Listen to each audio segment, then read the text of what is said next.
Affairs in Sierra Leone at the ITB in Berlin.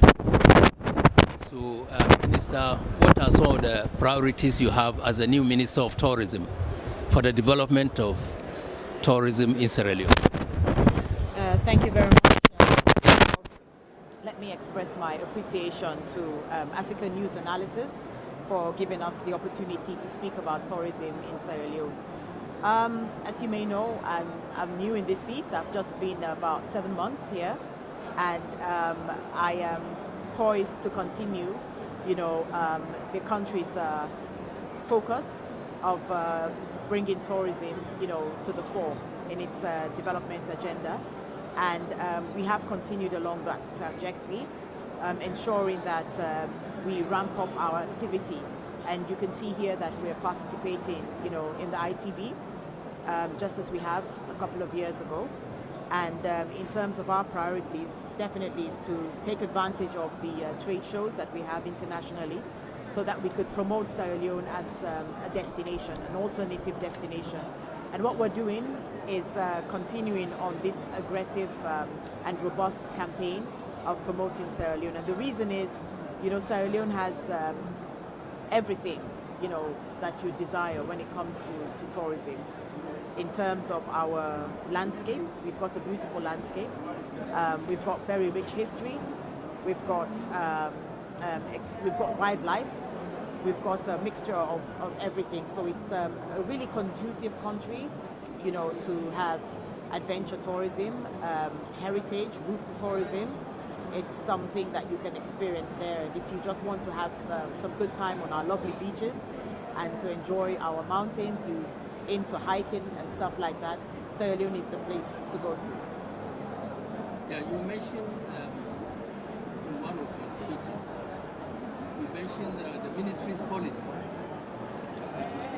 of having private sector participation in the tourism industry. What incentives do you have for the private sector? Thank you.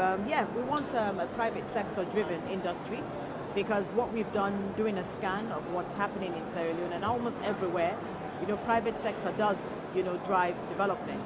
And in Sierra Leone, we're poised to having that as well. We do have several layers of incentives, aside from the partnerships that we do offer. We have built our structure, because what happens, you have to set up your structure to ensure that you provide the support that the private sector needs to thrive. So what we have done within the structure of the Ministry of Tourism and Cultural Affairs, we have established a unit that seeks to enhance private sector and community relations. We also have the National Investment Board, which is also dealing with private sector investment. They provide the incentives that are relevant and that are necessary.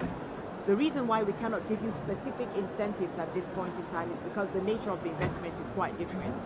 You have some private sector actors who invest into ecologies. You have some investing into hotels. You have some who are investing into various components across the tourism sector.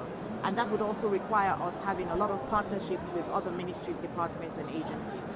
So for me to be able to give you a specific incentive right now would be difficult, but we do have a wide range of incentives that we offer to the private sector, and it's also dependent on the quantum of investment that is being made.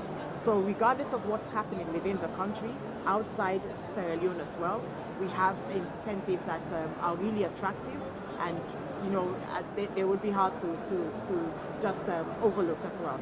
Yeah, I identified 3 key hospitality establishments in Sierra Leone, and they are the Leisure Lodge, and the Hotel Banma, and then the Hotel Cabenda.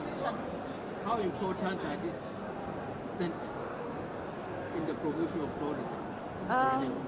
They're really important because, first of all, I think together, we're talking about cumulative of about 100 or more years of experience, not only by the proprietors of these businesses, but also through the establishment. Like Leisure Lodge, I think the proprietor has been in the hotel and tourism industry for more than 35 years, and likewise for Hotel Bamoy and Hotel Cabenda. And they're all indigenous Sierra Leoneans. So they have been running this business successfully for this length of time. They started their businesses like guest houses, and it's expanded now, into hotels. So something that started off with probably 10 rooms occupancy has expanded to over 30, 40 rooms.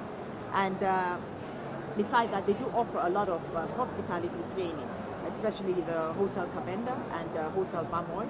They do a lot of training for staff, a lot of our tour guides, a lot of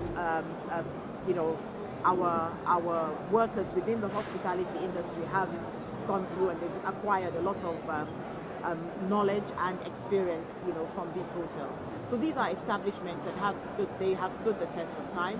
They are flourishing, I must say, and they offer different kinds of products.